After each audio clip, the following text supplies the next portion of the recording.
Tonight is the first night, of course, in the series that we're going to be doing Revelation, and I intend on just taking our time with this. There's a lot in the book of Revelation.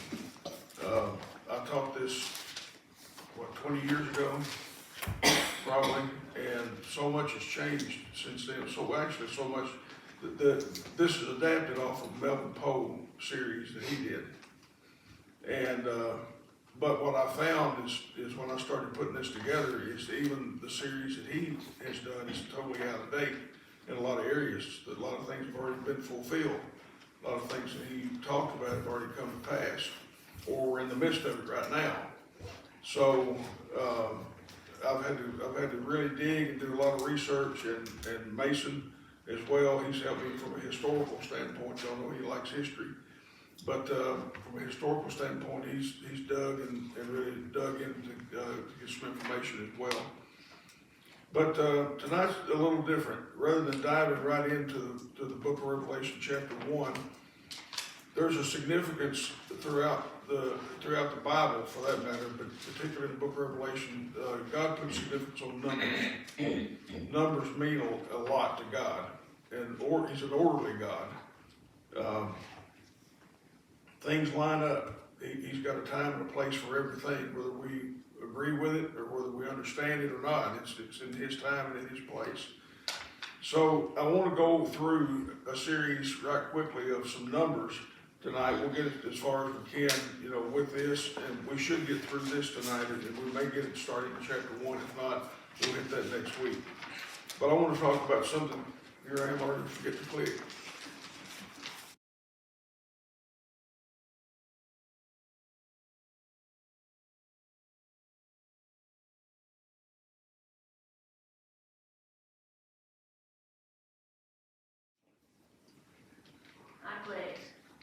There we go. Significance of numbers. And we can roll on.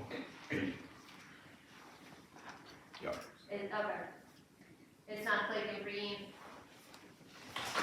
The number 1, this is the significance to God, His Word. The number 1 symbolizes unity in the Bible. And we find as we read the Bible, there's only one God, regardless of what being taught. There's only one God. There's one heaven, one earth, one hell, one salvation, and one way that leads to that salvation. I'll give you time to jot that down. And I will admit that Mason helped me when he came to the blanks. So if he put too many, I'll tell him we need to back off. Okay? Okay.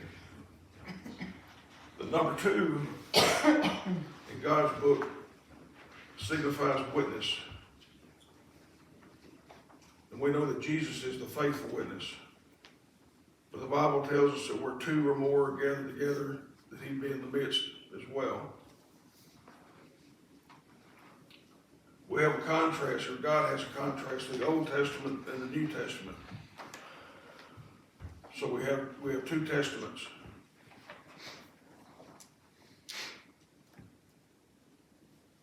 The disciples were sent out 2 by 2.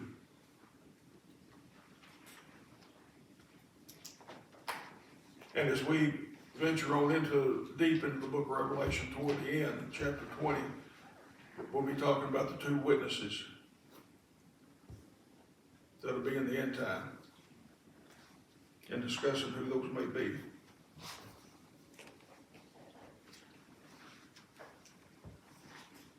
Can y'all think of any more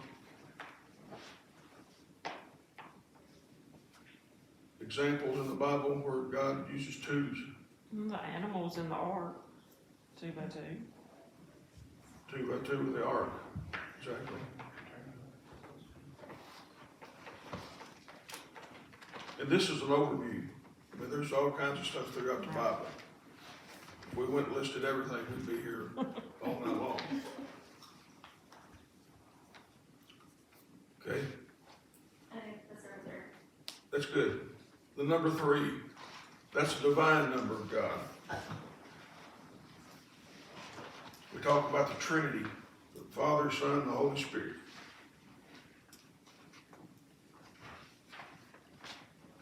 Man was made in God's image, and that's mind, body, and spirit.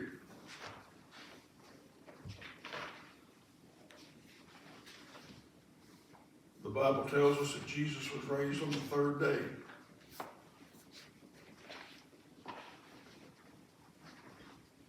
And even in the overall constellation of things, God has measurements when it comes to space. That's in 3s, length, width, and height. Or length, width, and depth, depending on what you want.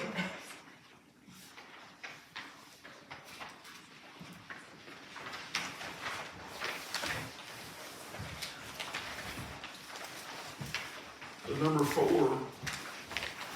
is Earth's number.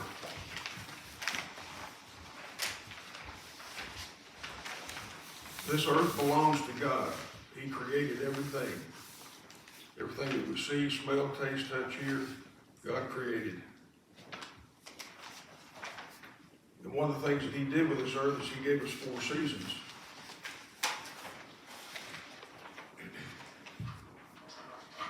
And I don't know about the rest of you, but I'm thankful for the one that we're going into right now. I don't like that summer heat. I really like how Brother Eric tied the 4 seasons into the salvation of planting the seed in the spring. Right. The further you along you got in the seasons, the harder it was to be saved as the years moved on. Right. Yeah, that was a neat approach. And very good. Yeah. We know there's 4 points on a compass, north, south, east, and west. There are 4 corners of the earth. The Bible tells us that Jesus will gather all of His people from the 4 corners of the earth. There are 4 world empires in history. Babylon, Medo-Persia, Roman, and Greece.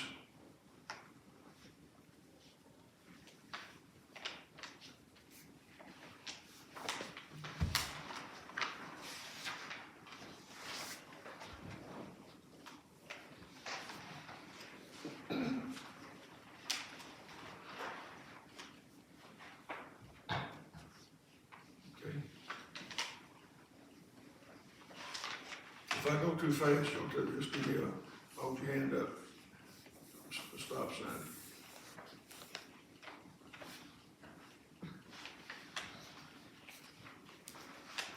We're going to be talking probably in the next week or 2 about beasts that are around the throne or surround the throne. There are 4 beasts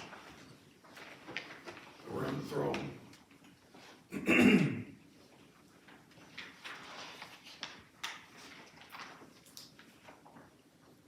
Who knows what their primary purpose is? Praise God. I'll let you know. Praise God Yep. continuously. Yeah. They're heaven's cheerleaders. Yeah. Holy, holy, holy. They're there 24/7, praising God. Praising God.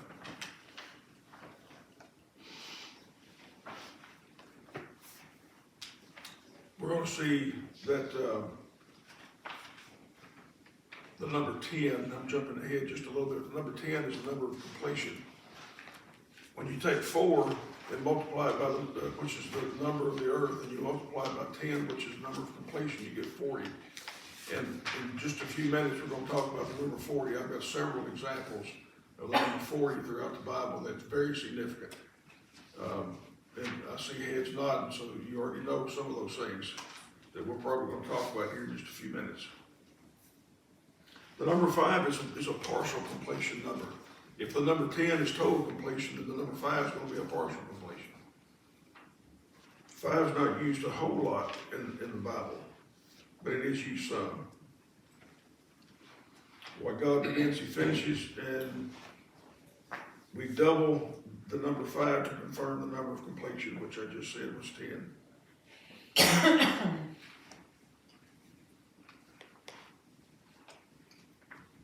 Okay. The number 6 in God's eyes is the number of man, or sin.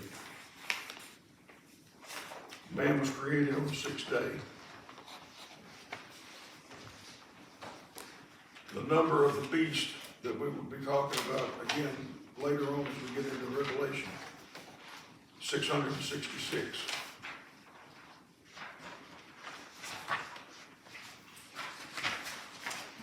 You know, God is a triunity, or a trinity. And we're going to find out that the Antichrist does everything he can to mimic what God is doing, what God has done. And he will also attempt to be a triunity.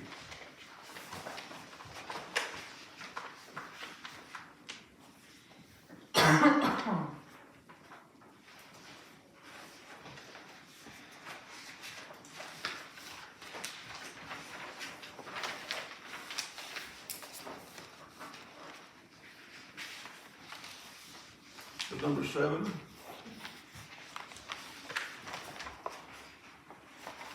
I've got up there, anytime that you divide or split 7 in half, it results in chaos and destruction.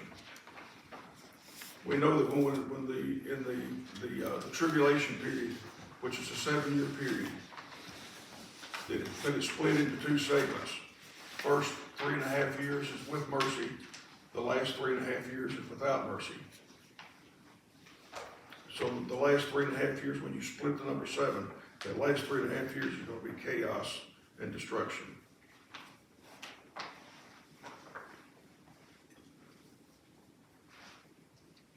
Makes sense. My math students think it's chaos too, because it's fractions and decimals.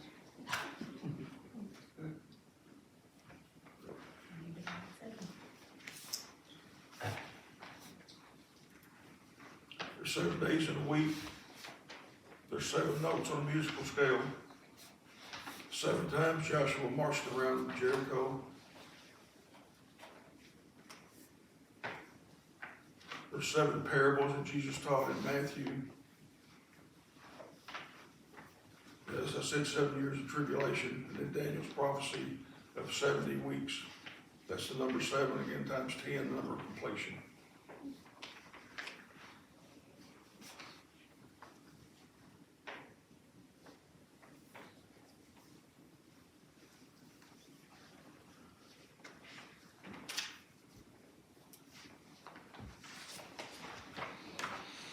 I'm a numbers person, much more so than I am a face recognition or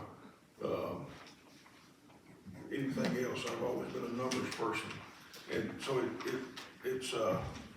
it amazes me how God uses these numbers throughout the Bible, how things just line up perfectly. The number 8 signifies new life, new beginnings, and grace. We've got the first day of the week. 8 people were saved on the ark. Jesus was circumcised on the 8th day.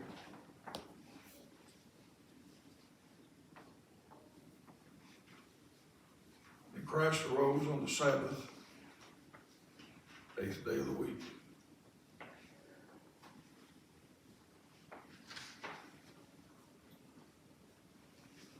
Of course, we worship on Sunday because it signifies the beginning of a new week for us.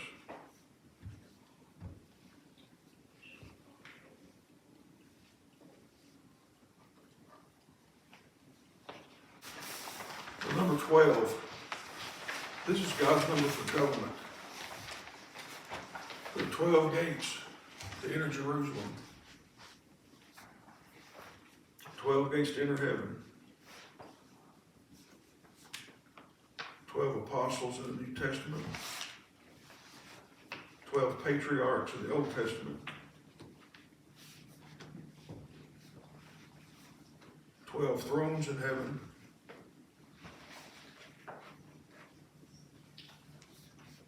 and then of course most of us that have been in church most of our lives have heard probably numerous sermons preached on the 12 tribes of Israel.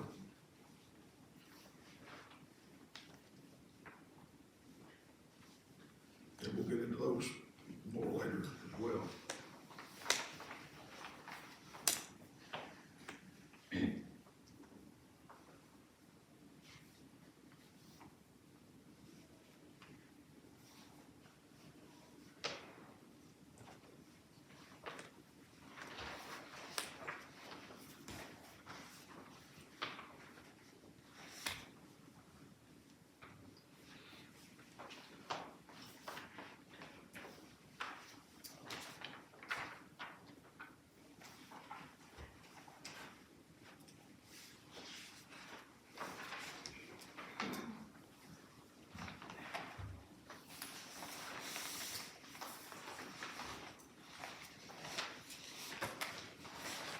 Okay.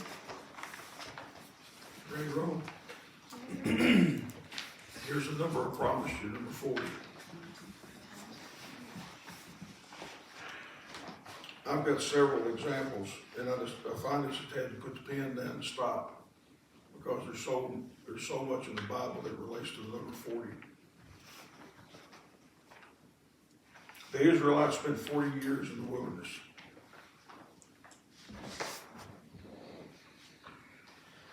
Jesus fasted for 40 days and 40 nights in the Judea desert. And I included in there for you the scriptures to back these things up. If you take a notion, you want to read some of this for yourself, but I included the scriptures for you, I believe. It is on your handouts, right? It's not just on mine. Okay. Jesus was tempted by Satan for 40 days. That's Luke 4:1-13, Matthew 4:1-11.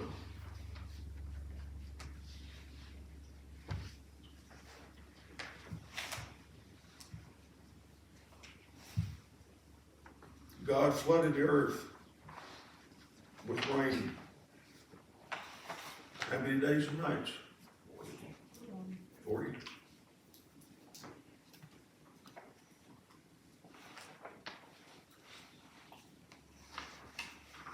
After the flood, when the water started receding and the mountaintops began to show,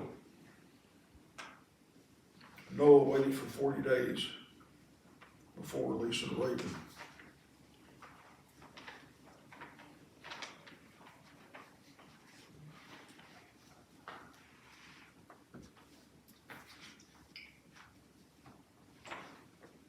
Moses stayed on Mount Sinai for 40 days and nights.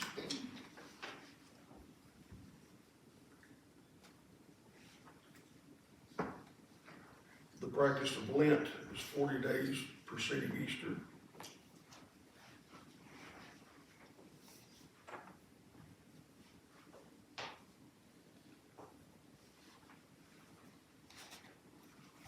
I did not know that.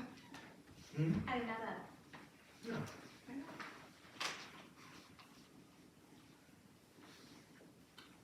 According to Stephen, Moses' life was divided into 3 40-year segments. They were separated by his growing to adulthood, fleeing from Egypt, and then his return to lead his people out.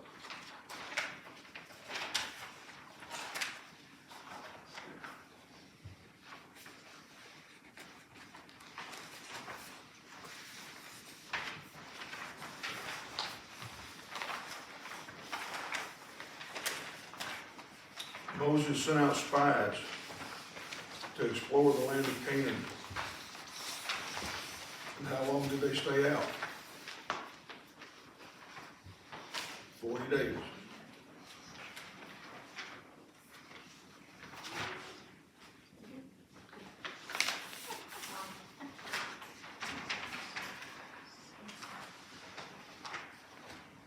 Several early Hebrew leaders and kings are said to have ruled for 40 years, which is a generation. The examples include Eli, Saul, David, and Solomon.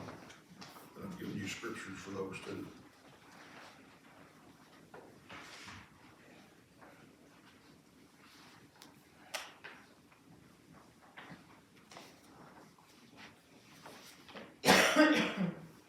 And then finally, where I just came to a halt, Goliath challenged the Israelites twice a day for 40 days before David finally defeated him.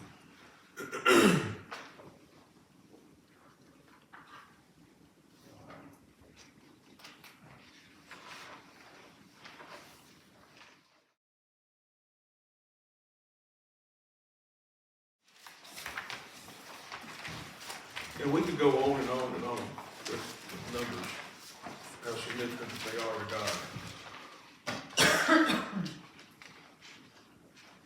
But the main thing we came here tonight to do was talk about the book of Revelation, not necessarily just the numbers and their significance, but the actual book of Revelation. The question that I always had in my mind was, is the book of the Revelation,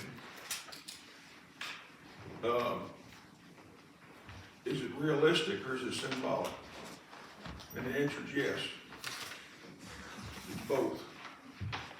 And John had to write this way when he was cast out on the Isle of Patmos by Domitian. There was an emperor. He wrote this way. He wrote in symbolically, because if he had written the things that he actually saw, it would never have been published.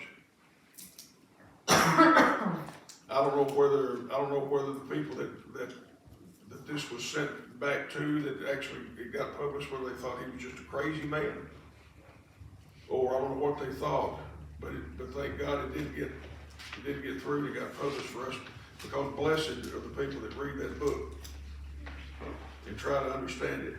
And that's what we're here to do tonight. I don't profess to have all the answers to this stuff at all. We're going to go through this together, and hopefully we can figure some of this out together.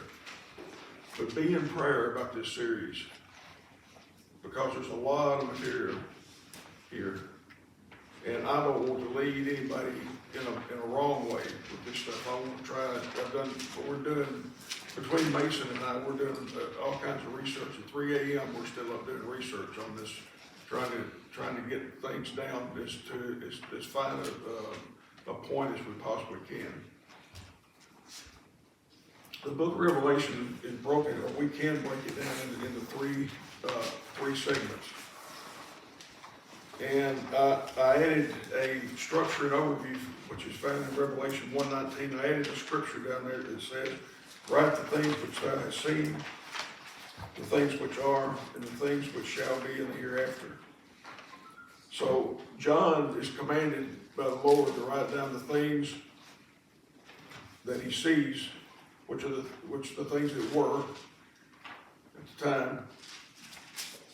Chapters 2 and 3, he writes down, John describes the 7 churches, which Amber mentioned.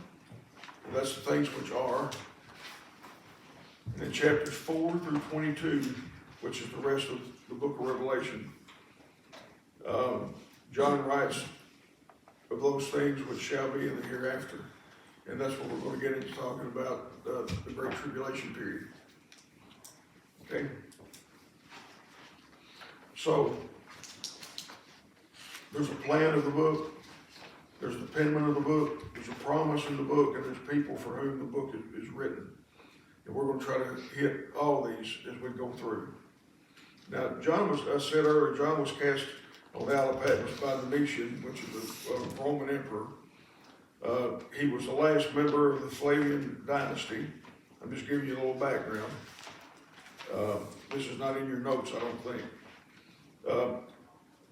If you don't think that you are familiar with the Flavian Empire or the Flavian dynasty, then some of the emperors that you might be familiar with in Rome were Caesar Augustus. Most people who've heard of Caesar. He was the emperor at the birth of Christ and reportedly ordered the census that required Joseph and Mary to return to Bethlehem. There's Tiberius. Some of you may have heard of Tiberius. Caligula. How many of you ever heard of Caligula in history? Not a nice person. He was not a nice person. He was known primarily for his immortality.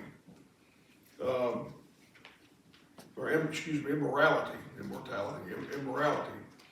So there's a lot of immoral things that went on during his reign, but he slaughtered a lot of people.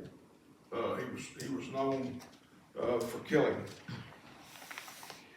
Claudius, then there's Nero. A lot of people have heard of Nero. Nero, we're going to talk about him in depth here in just a little bit. But Nero was known for his relentless persecution of the Christians. He was the first one that really came down on the Christians. Patmos is located about 150 nautical miles from Athens and about 40 miles from current-day Turkey. Back then it was Asia Minor, in John's time. John was sentenced to the Isle of Patmos, which is a rocky island in the Aegean Sea. One part of the Roman culture that clashed with Christianity was participation in the imperial cult. The imperial cult stated that the emperors and some members of their families were divinely sanctioned with the authority of the Roman Senate. They worshiped 12 major gods, which were included in the Roman pantheon. Which were essential to the survival of the Roman Empire and the emperor himself. Failure to participate in the cult was equivalent to treason and punishable by death penalty. John was exiled along with his scribe. John, when I was growing up, I thought John was on the island by himself. That's what I had heard. That's what I was taught. Actually, I think maybe Sunday school. John was cast out on the Isle of Patmos, and there he spent his time alone. But he had a scribe that was cast with him at the time that he was. I think it's pronounced Protemus, but that's how you pronounce his name. He was one of the original 7 deacons of Jerusalem. He was also one of the 70 disciples chosen by Jesus in Luke 10. Protemus and his family were close friends with the original 12 disciples, and he's the uncle of Stephen, who was stoned to death at the approval of Saul of Tarsus. And I gave you the breakdown, the structure and overview of the scripture.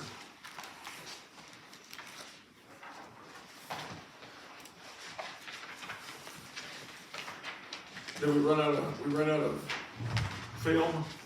We did. Oh, okay. Well, I planned on making it just through the numbers tonight, but we've went ahead and get starting into the book. I'm counting on my readers. You know who you are. You're giggling right now. We're laughing with you, not at you.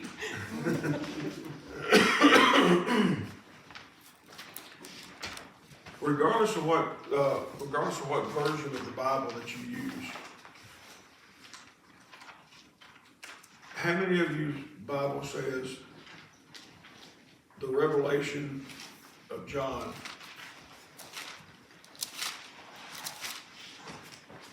At the top where it starts. Mine says Revelation of St. John the Divine. Yep, St. John the Divine. The revelation of Jesus Christ to St. John.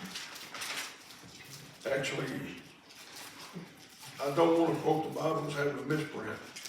I'll be the last person to do that. However, we're not going to be discussing the revelation of John. This is the revelation to John. This is the revelation of Jesus Christ. That's what mine says. That's what mine says. That's what mine says. Revelation, yeah, Of Jesus Christ. New King James Version. Good, Good. good. There's several versions though that say, to John the Divine. Divine, yeah. Okay, the revelation is about the revealing of Jesus Christ.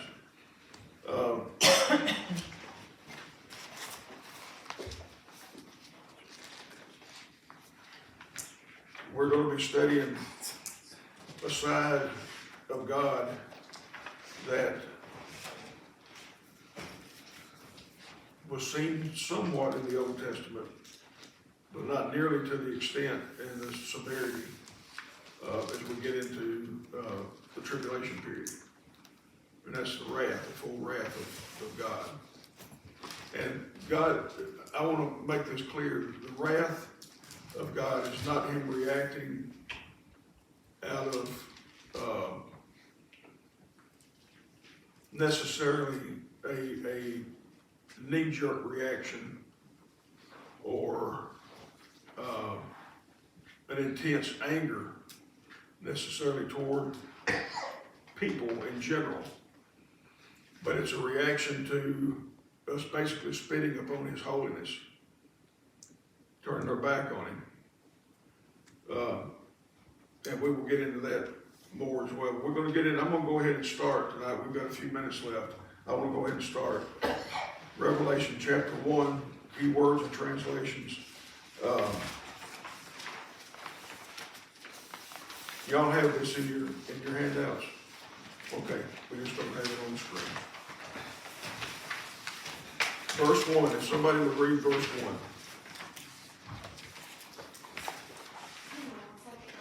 Actually read 1 and 2. Of chapter 1? Chapter 1. Okay. The revelation of Jesus Christ, which God gave unto him, he shewed unto his servants things which would shortly come to pass, and he sent and signified it by his angel unto his servant John, who bore record of the word of God and the testimony of Jesus Christ and of all things that he saw. Okay. The thing that's, one of the things that stood out to me is Jesus' personal angel is the one who is ministering to John. His own personal angel. So I would imagine that Jesus has had time to communicate with this angel, and there's not a whole lot that this angel doesn't know about Jesus, if that's his own personal angel. So the information is coming from a good source. It had to have spent an incredible amount of time with the Lord in order to have memorized everything that Jesus had told him. And who are the servants in verse 1? When it talks about the servants. It's us. That's us. Yeah. He's including us right off the bat. And then there's a passage in there that says it's going to shortly come to pass. That means quickly, cyclic, or evolving quickly. That's how that's translated.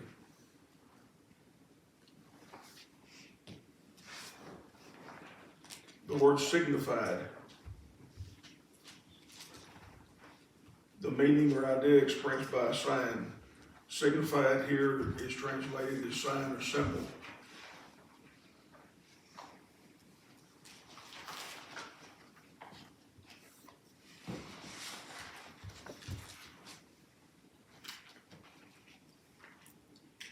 We're told that, again, blessed is the person who reads this book. Blessed is the person who reads this book and has an ear to hear. So that's all we're doing, Lord. That's all we're doing here tonight. We're trying to have an ear to hear. Verse 3. Somebody read verse 3. Blessed is he that readeth, and they that hear the words of this prophecy, and keep those things which are written therein, for the time is at hand. Okay. blessed are we. So that, what does that say? That says don't be fearful. I've had preacher friends that preached for literally, I'm not exaggerating, preached for 50 years and never preached one sermon on the book of Revelation because they were afraid of it. They didn't understand it and they were fearful of getting into something. We all are fearful of things of the unknown. And when you get right down to it, we have a fear of things of the unknown. But this is telling us not to be fearful, but to rejoice over the word.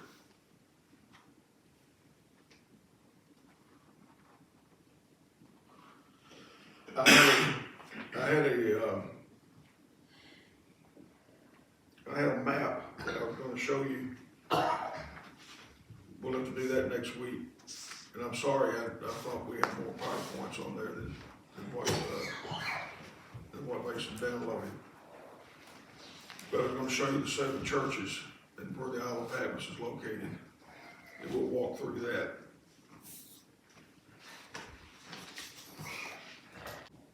If nobody has anything else, Wayman, would you dismiss us tonight? Yes, sir.